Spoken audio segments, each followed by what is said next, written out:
देखिए, ये जो यहाँ सिलसिला चल रहा है, ये पूरे मुल्क को, जो गांधी का मुल्क है, उसको गोडसे के मुल्क में तब्दील करना चाहते हैं। और जम्मू कश्मीर उसके लिए एक तजुर्बागाह बन चुका है, लेबॉर्ट्री बन चुका है। हर चीज़ का तजुर्बा यहीं से शुरू होता है। और आज जो ये कर्नाटक में बात हुई थी, आज इसको कश्मीर में भी इम्प्लीमेंट करना चाहते हैं। ये सरासर हमें काबिल कबूल नहीं है। इसका बहुत जो है बुरा रिएक्शन होगा, क्योंकि कौन किस लिबास में रहना चाहता है ये हमारी ज़ाती मर्जी होनी चाहिए। कोई इस पे ठोसना नहीं चाहिए, कोई चीज़ आप ठोस नहीं सकते किसी पे।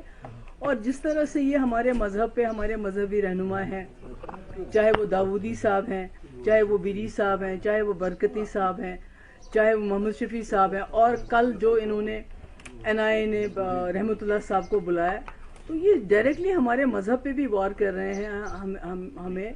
और जो मज़हब में जो हमें आज़ादी मिली है, हमारे कॉन्स्टिट्यूशन ने हमें दी है कि हम क्या पहने, कौन सी ज़बान बोले, क्या खाएं, क्या पिए, हमारा मज़हब क्या होना चाहिए, तो वो सब को ये अटैक कर रहे हैं। और ये जो है ये काबिल कबूल नहीं है और ये बर्दाश्त नहीं किया जाएगा। अभी हमने बहुत बर्दाश्त किए। इन्होंने 2019 में हमारे वकार पे, हमारी शनाख्त पे अटैक किया, हमें हर हिसाब से डिस्पोजेस किया, हमें खुदा न खास्ता बहुत हर तरीके से जलील किया।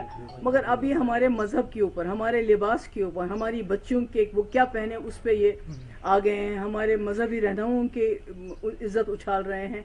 NIA क्यों बुलाए किसी को?